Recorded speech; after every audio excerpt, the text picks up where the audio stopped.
Hey everybody, it's Jenny, right? And if you've ever wondered how to successfully run an online event versus an in-person event to help you sell your programs, your products, your services, grow your list, and also create really great network engagement and also connections, then this is the video for you. I'm Jenny Wright. I'm a list build and lead generation strategist, fractional CMO, speaker, and hopefully in the not so distant future, author.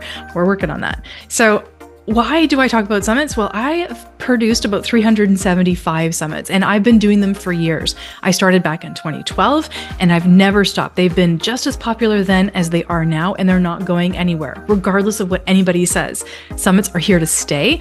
All that happens is they evolve a little bit. And I'm going to run you through my step-by-step on creating a successful event, just so you know the steps that you should be looking at when you're looking to create it. And online events are ridiculously fun and they're hard work, but there's a ton of results. And ever since COVID and the pandemic, we've had these hybrid events where some people just do not want to go back into online, traveling and going to conference centers. They want to stick to these online events. And so you'll see people that just prefer to do online events. And then some hosts will still mix in some in person. And so there's some benefits and differences there that we're going to talk about as well. So let's break this down into a couple of different steps that are going to be helpful for you in determining how to run your online event. So the first thing that you should be looking at is really looking at your end goal in mind. We always start from the end. What is it that you want to do? What is your goal for this online event? Do you want to sell a high-end mastermind? Do you want to sell a mid-sized ticket offer? Are you just going for lead gen and then you're going to figure out your offer later? What is it that you're trying to achieve? And we always start for that end goal. Reason being is we build the entire summit around that end goal. Because if you don't, you create whiplash. People don't feel connected from the event to your offer, and then they don't buy. So we always start from that end goal. And I want you to think about the importance of having and creating really clear goals for your event.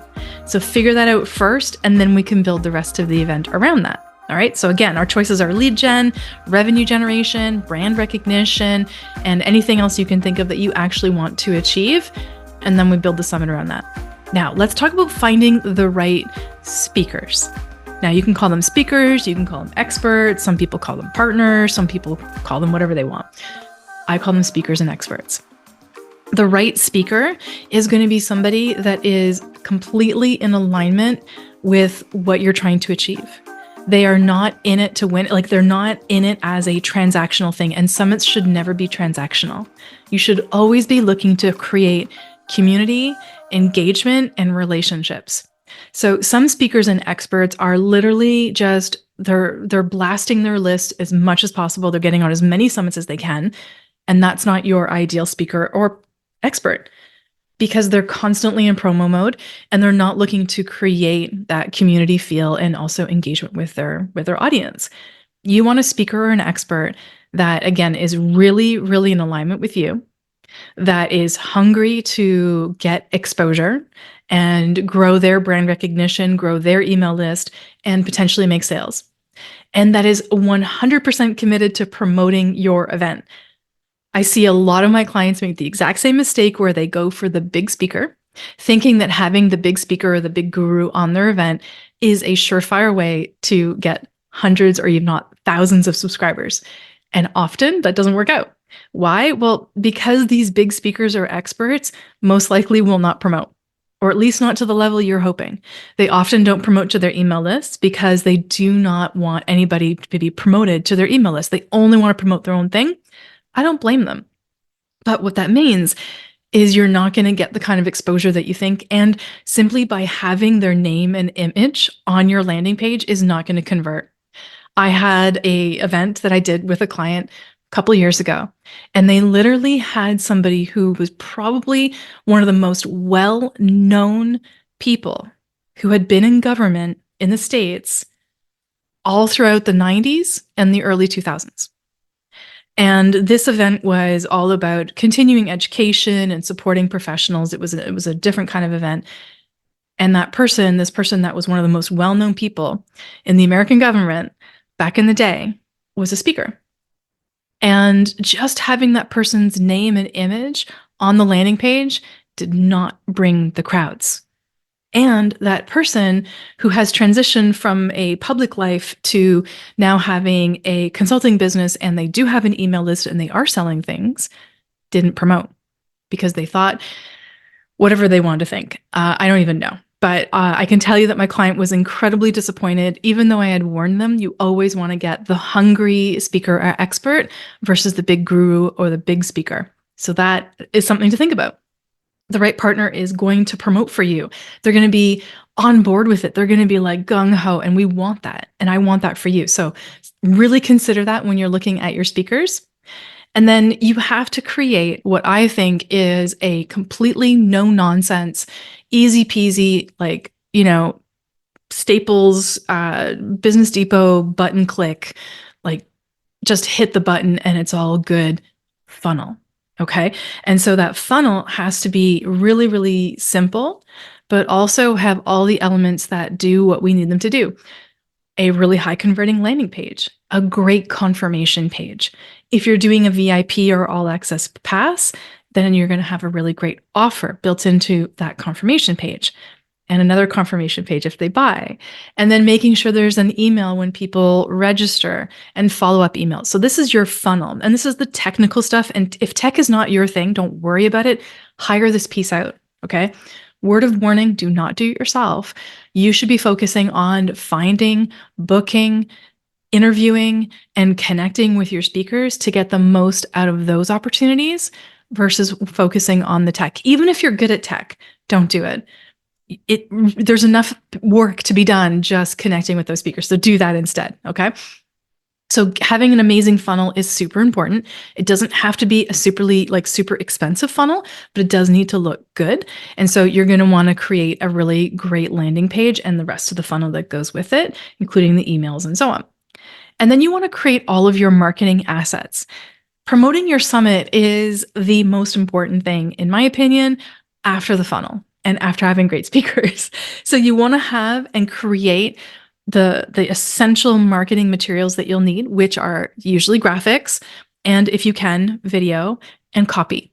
And you want to make sure that your experts have access to all these amazing marketing assets so they can promote your summit with you. Now, whether or not you are selling an all access pass or not, please create an affiliate link for your speakers. Now, you can go as simple as having a pretty link, or you can go as deep as having a Thrivecart affiliate link that tracks everything. However you want to do it, up to you, but definitely have a way to track your speakers and their promotional activities so you know who's promoting and who's not, okay? And so make sure you have the affiliate links, make sure everything is in place to be really super effective. And then the next step that we have in this step-by-step plan is promoting your event. You really want to dive into this promotional phase and give it everything you can. You do not want to leave any opportunity untouched in terms of promotion. And so that's sending emails to your lists, that's going live on different platforms, that's putting a ton of content out on the different platforms in terms of like reels or videos or whatever, or creating articles. That's really going for it. And also creating opportunities where you can go live or connect with your speakers in promotional opportunities together. Take a look what that looks like. And then making sure that your speakers are also promoting. They'll promote if they have everything they need. And the people that don't, you're probably going to have to remind them a little bit, and you will get a little bit of the dog ate my homework excuse.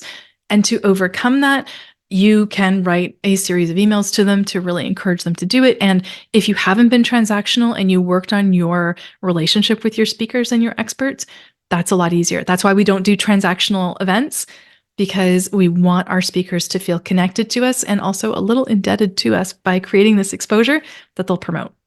So little trick of the trade there. And then make sure you're managing all of your tech. Now, we talked about having a really great funnel. Make sure you have a way to overcome any tech challenges or anything that gets in the way. Again, you want your tech to be really, really simple. And I can always talk about the tech stack that I recommend, but I want you to make sure that whatever it is that you're using, that it's not too convoluted, that you use simple things. If you've got Zoom, use Zoom. You don't have to buy a ton of stuff. Your email marketing provider, your landing page creator, your website, as well as a way for people to pay. That's it. Right. So most summits are, or online events are completely free. Some are paid, but you have to, if you're going to sell anything, you need a way for people to purchase it. And then totaling all of this up, this becomes your event and it comes to life. So there's a planning phase for this, and make sure you put enough time aside for planning. I love a summit that takes anywhere between 3 to 5 months to plan, sometimes 6, depending on the size of the business, and then it launches. And so with all of that, I hope that gives you a quick rundown as to how you can create a really successful online event. I've created over 375 of them, and I have some great products and resources on my website to give you a hand if you want to run an online event, and if you want me and my team to take it over for you and do all of that stuff that I just discussed, except for finding and booking your speakers, then reach out to me and connect, and my team and I will look and see how we can support you with your next online event. Thanks so much. Make sure you hit that subscribe button, leave me a comment, let me know what you think, and hit that like button as well. Talk to you soon. Take care.